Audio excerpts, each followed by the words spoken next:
Hey, and welcome back to the Fantasy Football Profits. As always, guys, we thank you here for joining us for this video. We're excited to break down our top rookie players going into 2019 and the fantasy impact that they're going to have. This is a lot of fun, not only because it's important for dynasty leagues. They're fun guys who can be quite a bit sleepers and have a lot of talent, and I think that's really where a lot of teams make their money, is being able to project these young guys and take a chance on the guy who's able to come out like an Alvin Kamara and not be too valuable, but then suddenly explode onto the fantasy scene in their first season. So of course we like that. It's just all around an exciting video. One thing to do is make sure to check out our next video, which should be out shortly. We've been saying that a lot lately, but hopefully shorter than the other ones. We've already done some of the research on it and started to prep it, and it's going to be our first mock draft. I mean, we're really excited about this. Mock drafts is pretty much like a practice for us. It's a lot of fun. But anyways, let's continue with this video and get on with it. I believe we're each going to do 5 players, break down our reasons why and their opportunity and everything. And of course, we'd encourage you guys to leave your comments down below about guys we missed, guys we didn't talk about. And of course, if you disagree with us, and we appreciate the support. So if you like our information, feel free to let us know. Rob, is there anything you want to mention before we get going? Yeah, so we're looking at this video. These are not necessarily the best rookies long-term. I think there's guys that we're not going to talk about today that long-term will have better NFL careers than the guys we're going to talk about today. What we're looking at is rookies are going to have what I would call an immediate and substantial impact in the 2019 season. So these are guys that we think that right away that you can trust. They're going to put up good value out there for you. So that's kind of, once again, the other players that we didn't talk about that long-term might have better careers, but we're looking just into the 2019 season. So if you're ready, I'll get into my first guy. Let's do it. So the first player I want to talk about that I think is going to have an immediate impact in the 2019 season is Metcalf, the Ole Miss wide receiver drafted by Seattle. Often, a rookie's success is not necessarily his talent, but the opportunity he's going to get. If he gets drafted by a team that's got a lot of veterans in front of him, guys that are successful and proven, he's not going to get on the field, he's not going to get touches. So for a lot of guys, he's got to get out there and get the targets, and I think the moment he got drafted, I loved his opportunity playing for Seattle. I thought this guy's going to get some shots to be successful there. And it got even better once Seattle cut Doug Baldwin, who appears to be headed for retirement because of, I believe it's knee injuries. I think so. And so this guy's in a great opportunity to shine. Now it's early, but he would appear to be the number 2 guy behind Tyler Lockett right now on the depth chart. I think unless he has a really bad preseason, I think we can expect that when that season starts, he's going to be the number 2 guy there. Seattle traded up with New England in the second round to acquire him at the 64 pick there. And I think he's going to be a nice fit for the system. I think he's a nice vertical threat for Russell Wilson. He's also a good run blocker in a ground-heavy scheme. In that offense, if you can't run block, you're not going to be out there. We see that's important for them. I think he can do that there. He's got a nice mix of size and speed. He's a big guy, 6'4", 230 pounds. He can stretch the field, but he's also physical enough to go down there and fight for contested balls in traffic and in the red zone, things like that. I think he's a nice complement for Tyler Lockett, who's a smaller wide receiver. Now, going into the combine, this guy was the talk of the NFL combine. His size, his physique, his stats, his numbers he put out there, once again, 6'4", 230 pounds. This guy is a physical freak. In fact, NFL.com's Ian Rappaport said his body fat percentage was 1.6. That's insanely low. Even if that number is not quite right, let's say it's 3 or 4%, doesn't matter. This guy is crazy shape. He ran the 40 in 4.33. His 40-yard time was the fastest among guys. If you look at guys out there that done it with similar physiques and size like Saquon Barkley, Julio Jones, Calvin Johnson, his numbers are faster. He was better, so he crushed that. His vertical was 40.5 inches. He put up 27 reps at 225. He was huge. His broad jump was 11 feet 2 inches. So physically, this guy is a freak of nature. He left college as a sophomore, and so he's very young. I still like that there. He also displays soft hands. He can go out there. If they look at his breakdown of the film, he can go out there and he can fight for balls that were high arching throws. He can go up and get it at the high point, fade routes, things like that. He can fight off physical corners if they try to hit him at the line of scrimmage. He can fight that off. He's physical there, so I like that. With his size, I think he's the type of wide receiver that can develop to a good possession receiver, gobbling up targets. He's a huge downfield target with enormous catch radius, and he can use his body to shield defenders. A lot of things I like about his game there. Now, a lot of people felt like he fell, because there was a lot of talk that this guy could be maybe even top 15, definitely first round, and he fell real far. Why was that? One of the concerns was his inability, or what they felt like his route running wasn't refined enough. They had to work on that part of his game. I'll say this, though. You can't teach size and speed. He's got that. The one thing that you can do is develop your route running ability. And we've seen the wide receivers. I think about Tyreek Hill, who came into the league, very fast guy that said he's got to work on some parts of his game. He's a dominant wide receiver, at least he was. It sounds like he won't be dominating at all this year. But he's a guy who came in, worked on his route running, got better, was very good. So that's a part of the game that even if it's a deficiency from Metcalf, I think he's going to be able to come in there and work on that and be very successful. Mel Kiper had him as his #1 wide receiver in the rankings. So I project the year. If I look at it number-wise, I'd love to hear your thoughts and your projections, but I expect maybe around 65 catches, 850 yards, 8 touchdowns are well within reason. But this guy's got actually a much higher ceiling. In fact, I think of all the wide receivers, his ceiling is the highest. He's a physical freak. In fact, he reminds me of one of my favorite players of all time. I love a guy back then named David Boston. That's well before your time. This guy was a stud. First round pick, 8th overall playing for the Cardinals. He crushed in his second season. He had over 1,000 yards. In his third season, he goes out, has 1,598 yards, 98 catches, 8 touchdowns. This guy would break tackles. He'd throw off defenders like they're rag dolls. He was a matchup nightmare for linebackers and corners. And David Boston's build was very similar to Metcalf. David was 6'3", 240, so very similar there. Now, is there any concerns for Metcalf? Well, the one concern I have is a thing that really ultimately derailed David Boston's career.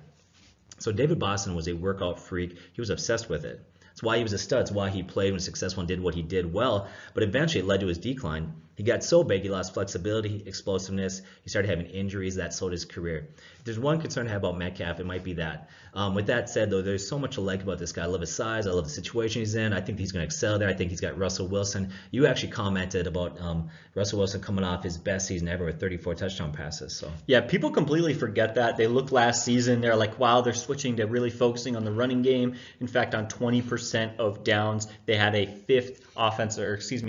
sixth and extra offensive lineman out there, and people, were thinking just kind of superficially, wow, Wilson must be hurting this year, but he had his best fantasy season ever, and I think that bodes really well, especially considering 34 touchdowns is a lot of touchdowns to throw, and really his only good wideout until they added Metcalf was Tyler Lockett. So I think it's a great fit, and I love Metcalf here at this first player we're talking about. He's going to have some huge fantasy value this season.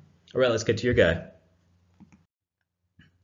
All right, guys, here I am talking about my first player now. My apologies, Rob, I had to step out for a second, but I got to talk about Josh Jacobs here as my first guy. And for me, this was a really obvious pick.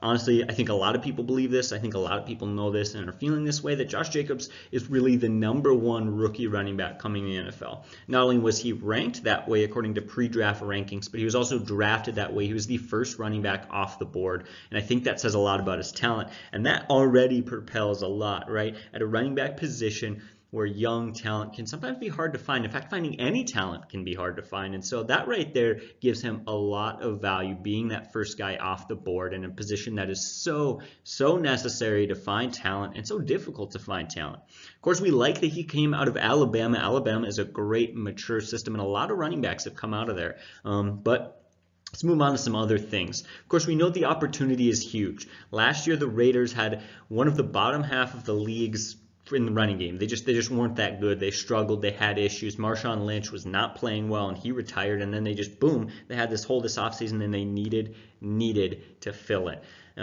They did go out and get Isaiah Crowell. I could sit here and talk about how I don't love Isaiah Crowell, but I think we all get the point. Isaiah Crowell is a okay backup.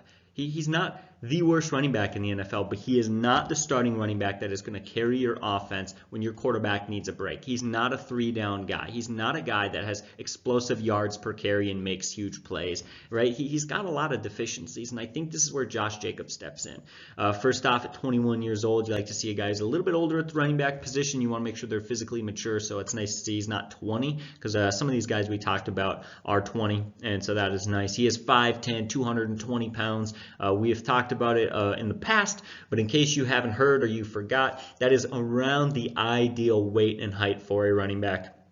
Some sabermetrics were done and some in-depth stats looking at running back production compared to their size, and sure enough, we find that that's a pretty good balance right there, that you want to be right in that sort of range if you want to have max production. So that right there, of course, we like, but let's get into what type of running back he is, right? Let's just go down the list and just talk about some of his character traits that I wrote down here, and really, I guess, to clarify and to shape what he's going to look like when he comes into the NFL. Of course, we don't know for sure, but a lot of people have faith in him, and I have a lot of faith in him. So here's what we got going on. First, he is built with a low center of gravity. This is a sturdy running back, and I like the way he runs. He runs physical, he runs north-south, and that is great. I absolutely love running backs who are like that. In fact, you'll see another player on this list, another running back, who I pretty much describe in the same way, and I think that that's really important. This guy, funny, he was also described, not by me, but by somebody else, who described him as a forceful and violent runner. I love that. Not necessarily as a defensive player, I wouldn't like that, but man, that is good. He's also a guy, they say he's got lots of energy and he gives extra effort. He will fight for the extra yard. As a coach, you worry about injuries and stuff like that, but in fantasy, that's huge. That extra effort, every single play will result in a couple of extra broken ones for, a couple extra broken runs for long touchdowns and huge fantasy points. So we absolutely love that. It talked about his patience, his willingness to be decisive, how he can explode, but he can also wait. He's also known as a guy who's able to he's very balanced and he's able to manage contact well. One thing that they said, they described his blockers have an easy time blocking for him, because he's a guy who they know what he's going to do. He's mature, right? And he runs up the proper holes. When they make a hole, he just hits it. And I think that's great. He's got a good balance between his patience, like we see with Le'Veon Bell, and his explosiveness, like we see within Ezekiel Elliott. And we'll see how that comes together. But I think it'll come together pretty well. He does have the ability to come out of the backfield as a wide receiver. Not amazing, but he's consistent. He gets the job done, and that's going to be important for keeping him out there on extra downs. I don't think he's going to be a particular PPR stud, but I think it's good enough that it doesn't take him out of the play, off of the field, right? He's going to get snaps receiving the ball. He's going to get snaps out there on 3rd and long and whatever that might be. So that, of course, is good. I believe somebody else described him as pretty effective in the pass catching game. That is not maybe amazing. That's not exactly what you want to hear, but it's not bad. And so that brings a good balance to it. And then finally, it really just talked about how he is an instinctive runner with good timing and that he runs comfortably. And that is huge. Have you ever seen a running back who looks uncomfortable? Yeah, he ain't getting many yards. He ain't getting many touchdowns. He is having a bad day, but he looks comfortable out there. And that's something you like to see from the running back position. Is very instinctive, is very intuitive. And if you don't look comfortable, you're not performing. One thing is, I'm not going to talk about his college stats. College stats are really hard to compare for a lot of different reasons. Maybe a guy plays a few less games. Maybe an offensive line is way, way better. I mean, there's such a huge disparity in the NFL that I can't take two players and say, here are their stats and here's what it means. It just can't happen. And that's why we have to use scouting reports. That's why we have to look at a guy on film and we have to talk about his measurables, his combine numbers. Those are the things that matter. So I'm going to shy away from statistics on this one also, because this is getting kind of a long talk on this player, but we'll move on and we'll talk about the other guys, and Rob should be back to talk about his next player. I love going with running backs as rookies. It's the one position where the learning curve is much shorter and quicker. Running backs can come in and immediately dominate. Consider this. Think about Saquon Barkley, Todd Gurley, Ezekiel Elliott. I could go on and on. Rookie running backs have come in and not just been good. These guys have come in and led the league in rushing. A lot of these guys have come in and immediately become all pros. That's the one position, once again, where the learning curve is much shorter. They can adjust quicker. So the next guy for me that I want to talk about, the 2019, is running back David Montgomery for the Bears. I think this guy is another opportunity. He's got a great situation there where he can shine there. The former Ohio State player, he's got nice size and skills. He's 5'10", 222, good size for a running back. That's what you would call the ideal size for a running back. I know they did some research on it, and they felt like that's where they kind of last between 215 to 225, around that range, so he's perfect there. He's got great elusiveness and balance. He's known to be a great stand-up guy, solid character, hard worker, mature person, very productive. I like to hear that about guys. So they're coming with a good attitude. That's so important. Coach Nagy said the amount of times he makes defenders miss in the tackle box, he extends runs with his sheer power. He's got tremendous ability to feel when the next guy is coming with his peripheral vision. He's got great anticipation there. Last year, the only thing that was really missing from Chicago Bears offense was a running back that's a true three-down back there. If you look at Coach Nagy in that high-octane offense, that he's very innovative, but you got to have a guy that can be out there and be a three-down back. Trey Cohen is a great pass-catching back, but he's too small to be an every-down back. Jordan Howard can run physical, but he really struggled in the passing game, but Montgomery has the skills to play all three downs.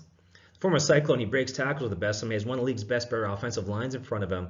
He's playing for an improved offense, who's innovative with a coach that loves to run the ball. In fact, he's committed this year to improving the running game there. There's a lot of appeal with this guy. I love David Montgomery. I love the situation. I love David Montgomery, but I actually think that I love him a little bit more in dynasty leagues, honestly. Pro Football Focus, heading into the draft, when they did their final running back rankings for rookies, they had him at number 2 behind Josh Jacobs. So once again, they were huge on this guy there.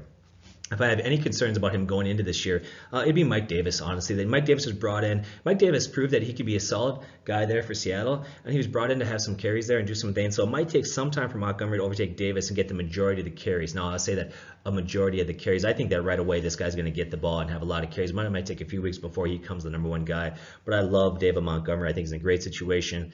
I think he's got all the skills. I think he'd be 2-3 down back there. Any thoughts on him? I don't have much to say. I think really quite simply, beautiful fit right there. That is a awesome fit. I love to see when a team goes out and drafts a player that you can tell they're probably going to use. And I'm excited to see, not so much when they play the Vikings, but I'm excited to see what the Bears can do with this guy. He's got a lot of talent, and I think he fits that offense really, really well. All right, so for me, how could I not talk about Mecole Hardmen, wide receiver from Georgia. He's 21 years old, and he's drafted by the Kansas City Chiefs. Of course, you already mentioned it. This whole Tyreek Hill thing is very scary for some dynasty fantasy owners who've got him, and for the team as a whole. For starters, really this investigation that's going on, and really any investigation that's happened in the NFL recently, says and tells me from past experience he probably won't be playing this season. And if he does, he'll be missing games, right? I think that's something that's major to admit. And I think a lot of people don't admit that, but there's a very, very sadly high chance that he's not going to play, right? So we've got that going forward. Boom.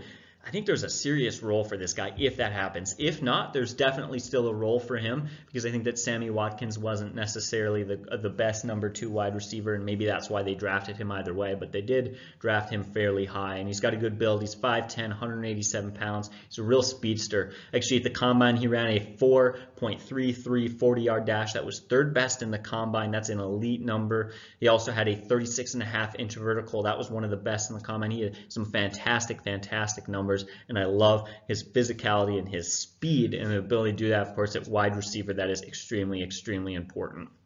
So a little bit on his career. In high school, he actually played quarterback, and he was a top 50 college prospect. When we went to college, Georgia got him as a top 50 prospect, and they played him, or excuse me, they practiced him at quarterback and wanted him to play there, but he really struggled with some of the passing concepts, and ultimately it didn't work out. So they moved him to special teams. He moved to special teams, and he was actually a real difference maker, ranking second according to FBS's punt return rankings. He was so phenomenal in the punt return and the kick return, and actually returned multiple for touchdowns. They said, okay, quarterback didn't work out, but we've seen what he's done on the field. Physicality-wise, we've got to put him somewhere else on offense. So they put him at wide receiver. And he actually only played 2 seasons at wide receiver before now. So I think one thing to note is there's a lot of inexperience there. I love him long-term, maybe not as much this year, but long-term his value is huge as he's getting used to that position. And of course, as we talked about, he developed into maybe a lesser version of a Tyreek Hill. I think that's absolutely huge. Before I keep going, I feel like you wanted to say something, didn't you?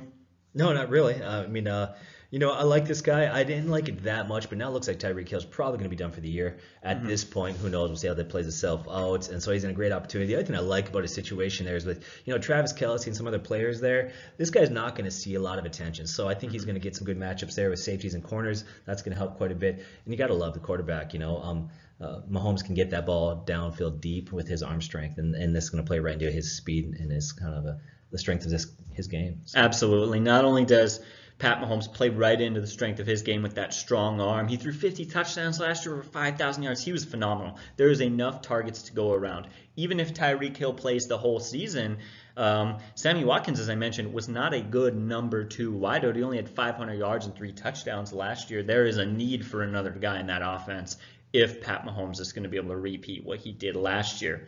Getting back to what he can do, let's round off this conversation with just a little bit of things, right? What are some of the reports? Talk about he's got early speed, like he's got quick acceleration. He gets off that line. I love that. I also say that he's got a rapid turnover rate. That means he's really able to burn down and track balls deep and be able to adjust to them. So he adjusts well to sudden pressure, from cornerbacks if they're pushing him up on the line. And of course, he's going to have rapid development because he's only been playing that position for 2 years.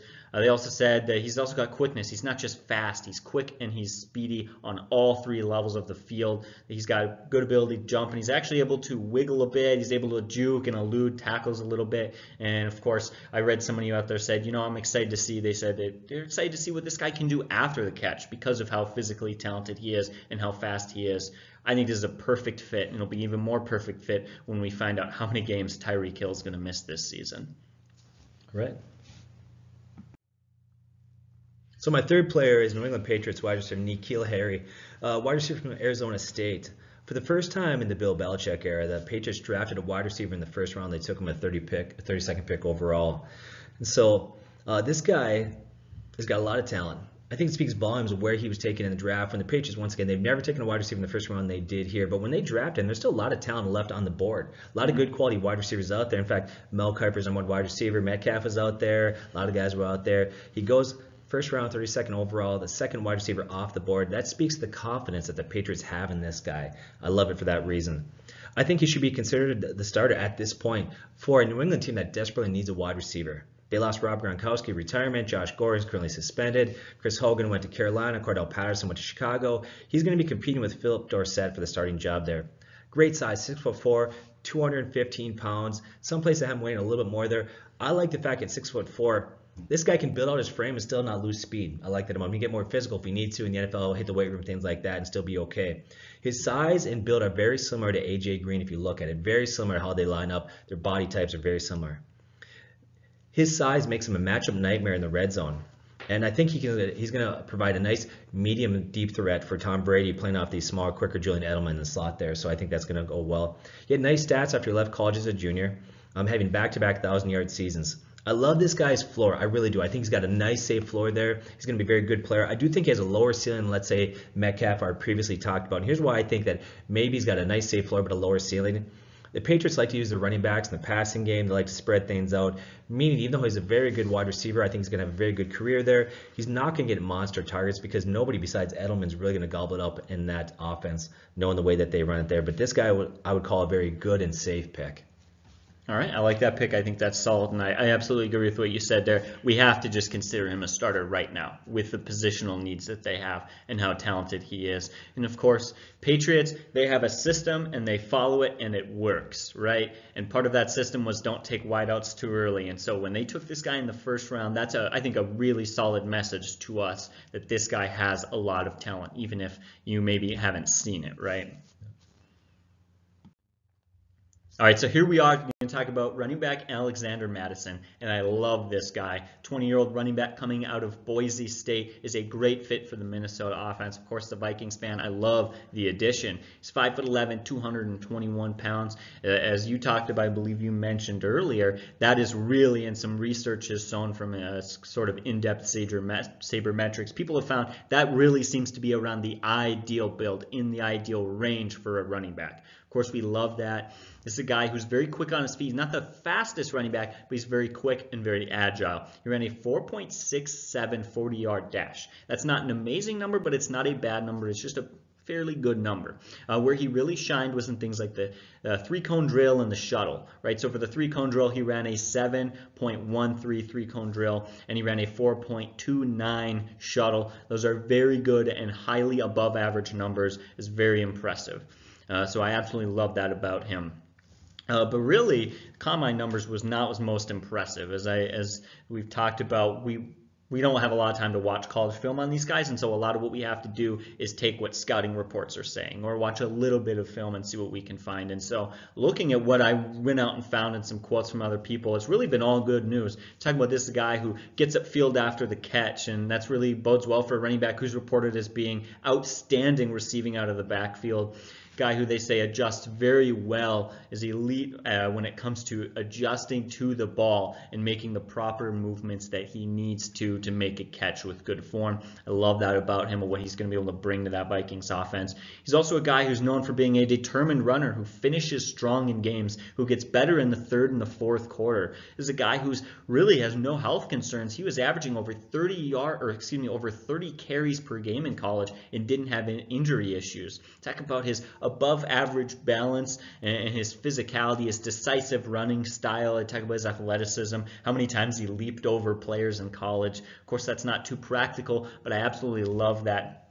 that physicality, that's that ability to show off and say, hey, look what I can do. It's a lot of fun to look at. They say he finishes strong near the goal line. The more tight and compact it gets, the better he performs. They say he always keeps his eyes downfield, and he's always seeing the entire field. He's got great vision. I mean, report after report after report has been great about this guy. So the question for me when I was looking into this was, is there an opportunity? And I think, yes, there is. Of course, Latavius Murray is leaving, and that's where the opportunity comes in. The last 2 seasons, Murray was with Minnesota. He played in 32 games and had 17 starts. So despite just 17 starts, he had 381 touches on 427 snaps. That means 89% of the time he was on the field, he either got targeted, quarterback threw him the ball, or they handed him off the ball. That means when this guy comes in, when Mattison comes in, they intend to use him essentially 90% of the time, and for a total of 427 snaps. So I absolutely love that. And the production was there in the offense. Murray had 14 touchdowns and over 1,600 yards, and he wasn't all that productive. That was off of a 3.95 yards per carry. Latavius Murray was not an elite running back, was not amazingly productive, but he had 14 touchdowns. He had a high usage rate, and I think that comes down to just simply Minnesota wanting a number 2 guy along with Dalvin Cook. I don't think Alexander Mattison will be an elite, top-tier, awesome number 1 running back on your fantasy roster guy, but he has a lot of value, even as a number 2. On top of the fact that there's always that chance that Dalvin Cook gets hurt and that Alexander Mattison has a lot of carries this season. But he fits the bill and he fits the role. I love Mattison. What do you have to say? Yeah, what you said at the end there, I like Dalvin Cook going into next year. I think Dalvin Cook's going to have a good year, but this is a guy coming out of college. A lot of people knew he had health concerns, and already seeing the NFL, he's had a hard time staying healthy. I mean, he's one carry away, one injury away from all of a sudden this guy being a starting running back, so I think he's in a great position there. I also think he's going to get a lot of carries and touches regardless of if Dalvin stays healthy or not, because I know the Vikings want to keep him fresh. They're not going to want to risk Dalvin Cook. So, yeah, I think he's a guy that's in a great position. He's a great handcuff. All right. So my fourth player I want to talk about is Parris Campbell, the wide receiver for the Colts. He was drafted in the 3rd round, 27th pick. The Colts really wanted to find a wide receiver that had good yards after the catch ability, somebody to complement T.Y. Hilton. I think Parris is going to be that and much more. This guy's got tremendous speed. He was the fastest wide receiver at the combine. He's got good size, nice hands. But what I really like about him, he's playing with a great quarterback. You look at Andrew Luck. In the last 4 seasons, he's averaged 2.31 touchdown passes per game. Over 16 games, it turns out to be 37 touchdown passes. Now, another thing I like about his situation, T.Y. Hilton's going to get most of the attention. They got quality tight ends there. Mack is developing into a good, solid back. So that lowers Parris's ceiling somewhat. It's going to limit his touches, limit his targets, I guess you would say. But I think what it does do is assures that he's going to see a lot of easy matchups with the cornerbacks and the safeties. So I like that about his situation. Last year in college, he had 90 catches, 12 touchdowns. Now, each year he was in college, he improved every year. Now, if you look at the first 2 years in college, they were pretty quiet. But playing for Ohio State, the one thing you got to know, when you play for Ohio State, they are loaded with talent. It's hard as an underclassman to crack that lineup, right? Mm-hmm. Consider this as a freshman. When Parris was a freshman, you know what they had on their team then? They had Michael Thomas and Ezekiel Elliott playing there. Okay, it's going to be really hard to get touches and carries away from those guys, honestly. So I'm not too worried about the first 2 years in college. That was just part of the process of playing for Ohio State. Here's what the Colts said about Parris, what they liked about him. They liked his explosiveness, playing the slot. You can see the things that he can do. But they saw some ability that could translate to make him not just a slot receiver, but they think there's a lot of different things that they can do with him on that team and really get him involved. His speed at 4.31 in the 40 is unbelievable. He's got high character, intelligence. And for them, they think that character is important. He's a very unselfish player. They went on to say that they felt like he could have went late in the 1st round. That says a lot about where they projected him. Of course, they always say that after they draft a guy, right? But I think they really believe that. Now, you got Devin Funchess is there, so there's some competition, but Funchess really disappointed in Carolina. So when I look at Parris, for me, he projects out to be what I would call a wide receiver 4 based on your league size and things like that. He's a guy that I would draft. Don't depend on him, but he's a guy that you draft, put on your bench, and after a couple weeks, he could be a huge steal for you as his role begins to expand in that offense. So. No, I absolutely like this pick, and that's just the thing. As his role begins to expand, question mark for me is when will that role expand? I don't know how you feel about this, but I actually think it's going to be pretty early because really their need for wide receiver there. All right. All right, so let's hop into these quarterbacks. I got to talk about Dwayne Haskins. I like this guy. I didn't like him so much before the draft, but after the draft, I like him. And it's not even due to his situation. I just finally did some more research on him. To be honest, it was one of those things where it was like, okay, now I know where he's at. Now I can't delay it anymore. Let's look into this guy. And I like it. This is a guy he's great, right? Going in, he's got perfect size. He's 22 years old, 6'3", 231 pounds. He's got long arms, 33.5 inches, big hands, almost 10 inches hands. That's huge. We're not going to talk about his combine numbers. It's the quarterback position. Nobody cares about his 40-yard dash or his 3-cone drill. We've all seen the clips of Tom Brady looking horribly unathletic like some out-of-shape average Joe. We all know that doesn't matter. Let's talk about the reports, right? What have we seen from him on the field statistically, and what are people saying about him? I'm going to start with the stats first, because the stats were very good. He played 14 games last season and had 4,800 passing yards. He had 54 touchdowns in 14 games, 50 of those passing and 4 rushing. 9.1 yards is what he averaged per passing attempt. And when you adjust that, when you essentially take out the dropped passes or things where other players made a mistake or fumbled it or whatever, he averaged, so his adjusted yards per attempt, was 10.3. Those are very good numbers. And I think the most insane thing, I had to check this on 4 different sites. I checked it on places like Fox Sports, ESPN, College Football Reference. I checked it and I checked it and I checked it because it seemed too good to be true. He had a quarterback rating in college of 174. Is absolutely insane. I don't know how he did it. His production was so high in college, and I don't think it was just because of the team that he played for and where he was. I think it's because he is a good quarterback. I really mean it, right? Before I talk about what he's good, yes, the one question mark with him is that I am a little bit hesitant and nervous with the Washington Redskins kind of players in the passing game. They've got some talent. You just talked about, they've got some talent. We were just talking about these wide receivers, and they drafted, I believe, 1 or 2 good wideouts in the draft. Some guys who could have potential, but again, I don't trust some of that young talent. But anyways, he's a guy. He's been really groomed for this, right? He's actually already being mentored by Mohamed Sanu and some other guys in the NFL, and is starting to equate himself to the NFL. I love that. Of course, I mentioned his stats early. That's rare passing production in college. Those numbers are absolutely great. He's a guy who has an awesome understanding. The thing I kept hearing about his pocket presence. Now, this for me is just, I love it. I love guys who are traditional quarterbacks, and they say that he has elite pocket presence, his ability to understand what's going around him and know what he needs to do to get protection that he needs. He's also a guy who we love in fantasy. They say he's a guy who bets big to win big. He's going to take lots of shots downfield. He makes game-changing throws. He has lots of fun. That could mean interceptions, but that also means a lot of touchdowns and a lot of yards, so I absolutely like his value for that. In fact, he's got a strong arm. The ball explodes when he throws it. So he has an excellent sense of pressure and pocket mobility. He's able to climb up instead of running out and buying time. He just climbs up. He makes the hard throw. He's willing to take the hits. He talked about how this guy has a lot of clutch production, was able to make in big games, be able to make big plays. Of course, we like it, 6'3", over 220 pounds. This guy's got a good build. I trust him as a sturdy quarterback. Honestly, I love bigger quarterbacks because guys like Ben Roethlisberger, they don't get hurt as much. Report after report after report with this guy could go on. He looks to be a great quarterback. I'm going to say this right now. I like him more than Kyler Murray in the long run. He's not as quite as good of a runner, but in the long run, I like him. And then for this season, I definitely think he has some fantasy value. But Rob, what do you think before we move on? Well, first of all, this leads really well into a connection I'm about to talk about. So, I think it developed well. Rookies are always tough. I mean, I think that when it comes right down to it, except for athletic quarterbacks, usually it takes a year or two for quarterbacks to really learn that. So I do like this guy. I'm not sure that, there's so many talented quarterbacks out there in fantasy that I don't see him cracking the top 15. So he's a guy that, maybe you're going to draft if you're in 2 quarterback leagues or a deep league or bye weeks for injuries. Certainly not a guy that I would trust, but I do like long term. I think he's going to have a good career. So we're going to stay with the Redskins. Now, I've talked about guys I think are going to have better careers, but we're talking about 2019 in this video right now, really.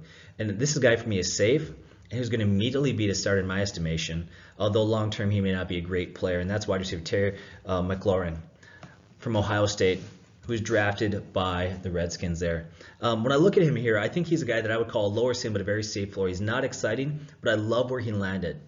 I think he's going to be started week 1, if not very soon after. If you look at the Redskins, there's just not a lot of wide receivers that are exciting. A lot of disappointments over and over. Josh Doxson's disappointed. Then even look at their tight ends. Every year, Jordan Reed has disappointed. He's had one big year, but other than that, he's been a disappointment. Last year playing for the Buckeyes, he had 11 touchdowns. And he was sharing the field with Parris Campbell. So when you think about it, 11 touchdowns is very good. Assuming Haskins starts for the Skins, which I think there's a very decent chance that happens. They had a wonderful connection in college, so you got to like that for him. I got to like that they land on the same team together. Coaches at Skins rookie camp said Terry was very, very impressive these 2 days with his speed, ability to get off jams, make plays downfield. He's an easy guy to throw to, fast, big.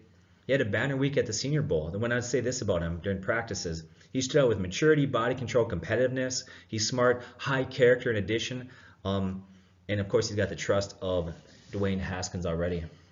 Absolutely. How can you, you can't ignore that. How can you not look at the fact that they've already been playing together? That chemistry builds. And as a rookie quarterback in an intimidating NFL, I love that he's almost could treat him as a safety blanket, right? Feel more safe and feel more comfortable and know what to expect out of his wideout. I think that's very early in the season going to boost his production from where it would have been with a quarterback who hasn't played with him. Yeah. There's some advanced stats, actually, or metrics that would say that he was actually one of the best receivers in 2019 draft. So I want to give you a few metrics to look at there.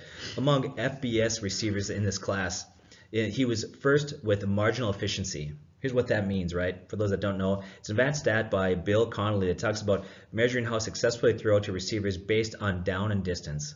And here's how he breaks that down. For instance, a 10-yard completion on a 3rd and 8 is more efficient than a 12-yard completion on a 3rd and 20. That makes common sense, obviously. You're going to get a cushion there. Defender's going to let you make the catch. Obviously, they don't care if you get 12 yards if you don't get the first down. So that's not nearly as impressive as the guy who goes 10 yards and gets the first down. So that's there.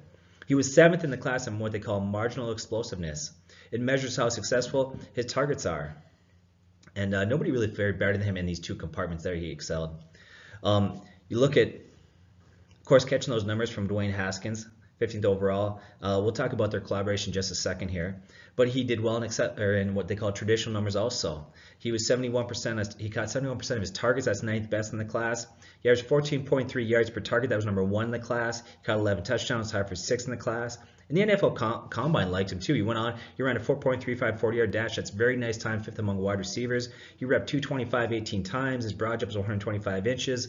There's a lot of things I like about this guy. Situation, talent, whatnot. He's a guy for me that I would call a safe and sound pick. Not exciting, not sexy. He's not going to be great, but I think he's going to be very good. And I think he immediately has an opportunity to go there and be a starter for Washington. Boom. I think you said it right there. I absolutely like that. Probably one of the sneakier picks in the draft. All right, so now I'm going to talk about probably one of my favorite wideouts. Excited to see who can do in Baltimore is Marquise Brown. First thing I'm going to say is actually cousins with wide receiver Antonio Brown. So, hopefully there's a little bit of, family rivalry there, something to motivate him. Maybe he can turn out to be like his cousin there, his bigger cousin. First off, we'll get to that build, 5'9", 166. He is a small wideout. Right there, we know he's not going to be the most physical guy. That is a downside for him. But he does a lot of other things right. First off, I'd like to just talk about, again, combine numbers. I actually want to throw this out for this guy because I've got other things that I want to discuss and I don't want to take too long. But first thing, let's talk about some of his traits. For starters, this is a guy who they say has elite energy. Just his ability all game long to be bouncing around like the Energizer Bunny, and I love that. If you want to make plays in the NFL, you have to wait and wait and wait. You're going to be trying hard, 100% on every down until eventually you get your breakthrough. And guys who have high energy are just simply more likely to be there and be ready, be doing the right thing at the right time. They say he has top end speed. One thing that I like is that his feet never come to a halt until the whistle ends. This guy's going, he's going, he's going. That's awesome, and that's huge, right? They also say this guy is able to make plays inside and outside. He's able to do some work in the slot. We love things like he's able to throw short throws in the touchdowns. He's able to get these short catches and make big plays out of them. I think that's absolutely huge when you talk about a fantasy player's opportunity. You see, he has no gear down. What that means is that when he goes into a cut, he doesn't have to slow down. A lot of wide receivers are running as fast as they can, and then they go to make a cut, make a turn, and they round it off, or they have to slow down to stop. They say this guy is elite and the best route runner coming out of college in this draft. I think that's absolutely huge, and I love that. I absolutely love that. And they're saying that he's able to make a sharp cut going 100% speed. Talking about this guy is able to make cornerbacks, make them afraid with his ability to go deep and his ability to run. He makes easy comeback routes. He's got burst of quickness and separation, able to break away from defenders. There's been so many good reports. I like this guy. Good for Baltimore going out and getting him. And then, of course, the opportunity there. I love his opportunity. I'm going to call this right now a bit of a prediction, is that he will be the #1 wideout in that offense. Really, last year the #1 wideout was John Brown, and he had a terrible catching percentage of 46%. And when you average out his top 3 wide receivers, they had a catch percentage of just 56%. It is absolutely horrendous. And then they didn't do much after the catch. They averaged just 3.2 yards after the catch. They desperately needed a wideout, and Marquise Brown's going to come in. He's going to fill that role. As we talked about, the 2 concerns with him, one I mentioned earlier, was at 166. He's kind of small, he's kind of light, and I don't know how durable he will be. He may suffer a bit of a Stephon Diggs syndrome. And then the other concern is simply his quarterback situation. I do not like Lamar Jackson. There's a reason he came in as the last guy I'm talking about on this list. As talented as he is, I'm scared with his quarterback situation. However, because of his talent and the lack of options in that offense, I think he can make up for it a little bit, at least a little bit. One, he'll be the #1 option. I expect him to get a lot of targets. He very well could. 2, he is the type of wide receiver Lamar Jackson likes. I like one thing about Lamar Jackson is that he likes to throw it deep, and I think that can mean some good fantasy numbers. Marquise Brown is not solely a deep runner, but that is something that he is constantly able to do because of his speed and his quickness, is burst downfield and to make big plays after the catch. And that's the other thing that I like. He's not dependent on his quarterback to make huge plays. He can catch a slant 5 yards down from the line of scrimmage and go the next 40 for a touchdown. And so that's what I like about this guy. Yes, there are some things to dislike about Marquise Brown, but I think he's the 10th player we've talked about. At some point, there's going to be some downsides. There are some downsides with him, but there's a lot of upsides, and I absolutely like him. So make sure to drop a comment down below and tell me what you think. All right, well, guys, we thank you so much for being here. Sorry Rob had to duck out early. He had something to take care of. But as always, we appreciate your support. We're so happy to have you here and join us in this awesome community. Like the video and share it to support us out. We would absolutely so much appreciate it. You guys have a great day, and God bless.